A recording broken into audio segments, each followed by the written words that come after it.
Поради катастрофалната состојба во која се наоѓаат стоматолозите и нивната просечна плата од 15.000 денари, излеговме денеска за да го искажеме нашиот револт поради лошиот договор кој ни беше испорачан од Фондот за здравство.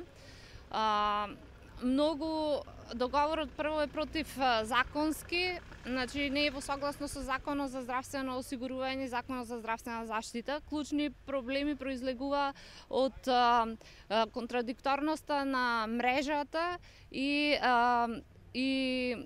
формирањето, односно на мрежата на 1000 жители еден тим, а потребата за економска исплатливост на една амбуланта е 2000 пациенти да има запишано на еден тим. Другите проблеми кои произлегува од него се според Законот за здравствено осигурување, фондот како откупувач на услуга од страна на амбулантите, тој не ги исплаќа услугите до 100%, односно пациентите по закон треба да платат само 20% во вкупното учество на цената, а 80% да ги исплати фондо, кај нас тоа не се случува. Исто така проблем има во однос на договор кој не е усогласен спрема дејноста, стоматолошката дејност. Многу одредби во договорот се помешани со општа медицина, односно со таа гранка од медицината. Средствата кои ги исплаќа фондо по пациент се премногу мали. На годишно ниво за еден пациент фондо исплаќа 480 денари, кои заедно со партиципацијата не успеваат да покријат ниту една пломба, а камоли па да ги покријат другите работи кои ги наведува фондо како барања за дополнителни обврски, финансиски обврски на една амбуланта. Исто така фондо ги надминува своите законски ингеренции кои ги дава договорот, кој ги дава Законот за здравствено осигурување и здравствена заштита. Новите договори воедно исто бараат дополнителни покани да се испраќаат на пациентите и доколку пациентот не се јави на поканата, казни по однос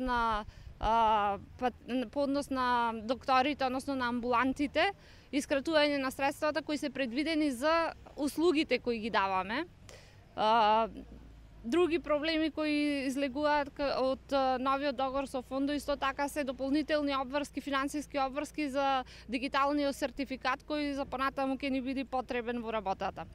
Барањата кои ги имаме за да се смени оваа ситуација и овој катастрофален договор е да се направи моментално анекс на стариот договор со цел да се продолжи рокот за да се издефинираат новите услови во новиот договор и да се усогласи со Законот за здравствено осигурување, со тоа што преговорите да започнат за промена на цел модел на исплата и усогласување со Законот за здравствено осигурување. Исто така да се зголеми буџетот од 599 милиони и 300.000 денари на 1.200 милиони денари, поради тоа што средствата кои се одвоени се многу мали и изнесуваат помалку од 1% од вкупниот буџет за здравство или 1/4 од буџетот за општи лекари.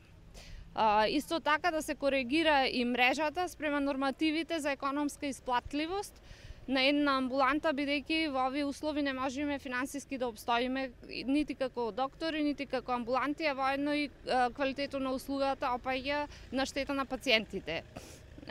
Сите овие барања се со цел да се створат рамноправни и нормални услови за работа, за да може еден стоматолог да заработи нормална плата, како што доликува за секој доктор во држава. Се надеваме дека и ќе се створат подобри услови за поголеми плати од досегашните.